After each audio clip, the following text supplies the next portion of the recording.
Descubrimiento. Los conquistadores recibieron la visita de los totonacos y la invasión zempoala, además de solicitarles su ayuda para liberarse del dominio mexica, convirtiéndose en aliados de los españoles y guiándolos rumbo a Tlaxcala. Los tlaxtecas, oprimidos por los mexicas, pero indecisos en aliarse a los conquistadores, se unieron a Cortés tras el ataque de una de sus capitales y la masacre de mujeres, ancianos y niños. En el camino de Cholula al Valle de México llegaron a Ayotzingo, siguieron entre los volcanes Popocatépetl y el Iztaccíhuatl, donde pudieron ver el lago de Texcoco y la ciudad de Tenochtitlan. La conquista de México hace mención al sometimiento del Imperio Azteca por parte de los españoles al mando del conquistador español Hernán Cortés, en nombre de la corona española, que la representaba en ese momento el rey Carlos V. Como primer antecedente de la conquista de México es el descubrimiento de América por Cristóbal Colón el 12 de octubre de 1492. El 10 de febrero de 1519, siendo el gobernador de Cuba, Diego Velázquez, Hernán Cortés desobedece al gobernador para acelerar su salida a Cuba y hacer una expedición a lo que sería la Nueva España. Sale con 11 barcos y más de 600 hombres. Los españoles avanzan y llegan a Yucatán, donde se encuentran con los mayas. Los vencen y les hacen regalos a Hernán Cortés, como son 20 mujeres, entre ellas la Malinche, conocedora del maya y del náhuatl. Los españoles continúan con su recorrido y llegan a las costas de Veracruz, donde fundan la ciudad de Villarrica de la Veracruz.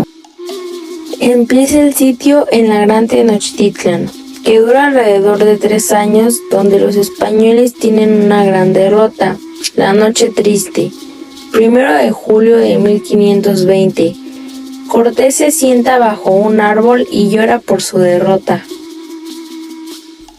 Al morir Moctezuma sube al poder Cuitláhuac, pero poco puede hacer por su imperio ya que muere pronto a causa de la viruela y lo sucede en el trono el joven Cuauhtémoc. El 13 de agosto de 1521 Cuauhtémoc fue capturado, lo que significó la definitiva caída de Tenochtitlan en manos de los españoles. A partir de esta fecha inicia el periodo de la conquista de México, conocido como la Colonia, que dura 3 siglos, de 1521 a 1821. La conquista de México es esencialmente la más estable en los aspectos primordiales de la localidad, la economía, la cultura y la ciencia, lo que posee un cambio en un reemplazo en la cultura occidental. Literatura en el Virreinato de México. Durante la época virreinal, la Nueva España albergó a los escritores barrocos como Bernardo de Valbuena, Carlos de Sigüenza y Gonora, Juan Ruiz de Alarcón, Francisco de Castro, Luis de Sandoval, Zapata y Sor Juana Inés de la Cruz, llamada la 10ª Musa. ¿Qué corrientes literarias había en el virreinato? El barroco. La literatura del barroco o literatura barroca es un estilo literario europeo que se desarrolló durante el siglo XVII en España. Se caracterizaba por el triunfo de la ornamentación, los juegos de palabras, la búsqueda de la emoción y el placer estético. El neoclasicismo. El neoclasicismo fue un movimiento artístico y literario que surgió a mediados del siglo XVIII y abarcó hasta el siglo XIX. Tenía como base la renovación de los valores filósofos y estéticos de la antigua, y a esto es el culto a la razón de ser interpretados como modelos para la construcción de la modernidad. Clasicismo. El clasicismo literario hace referencia a un estilo de escritura que emulaba conscientemente las formas y los temas de la antigüedad clásica, y que se desarrolló durante las eras del Renacimiento y la Ilustración. En este sentido, se imitaba sobre todo a los grandes autores del período greco-romano, especialmente sus poetas y dramaturgos, siendo estas tres corrientes literarias las más notadas en el Virreinato de México. Los principales escritores de la época son Juana Inés de Asbaje Ramírez de Santillana, más conocida como Sor Juana Inés de la Cruz o Juana de Asbaje, una religiosa jerónima y escritora novohispana, exponente del siglo de oro de la literatura en español. Juana Inés de Asbaje Ramírez de Santillana nació en San Miguel, Nepantla, el 12 de noviembre de 1648, Ciudad de México. Fue una religiosa jerónima y escritora novohispana, exponente del siglo de oro de la literatura en español. Sor Juana Inés de la Cruz ocupó un destacado lugar en la literatura novohispana, en el campo de la lírica. Su trabajo se adscribe a los lineamientos del barroco español en su etapa tardía. considerada por muchos como la 10ª musa, cultivó la lírica, el auto sacramental y el teatro, así como la prosa. Sor Juana Inés de la Cruz escribió villancicos, romances, loas, sonetos, redondillas, comedias teatrales, autos sacramentales y textos argumentativos, entre otros géneros.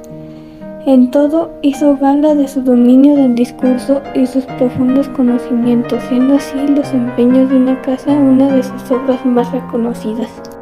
Carlos de Sigüenza y Góngora nació en México en 1645, escritor y científico mexicano.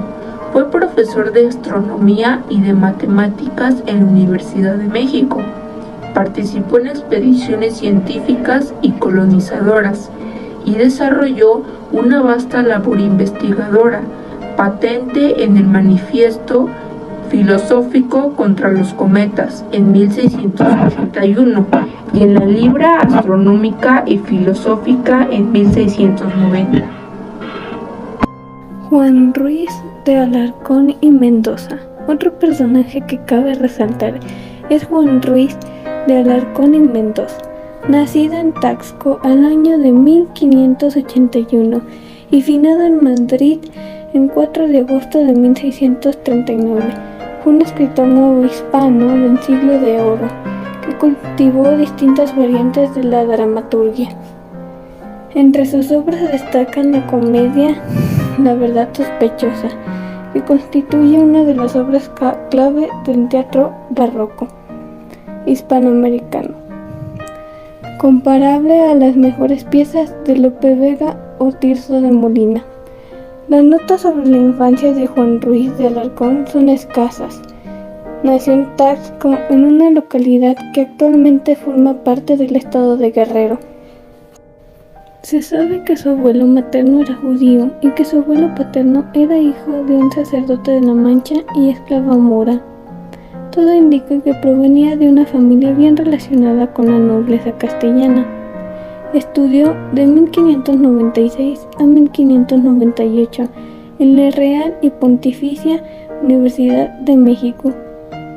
Hacia 1600 debió partir a la Universidad de Salamanca, gracias a la capellanía de Gaspar Ruiz de Montoya, donde aprendería Derecho Civil y profundizaría en Derecho Canónico.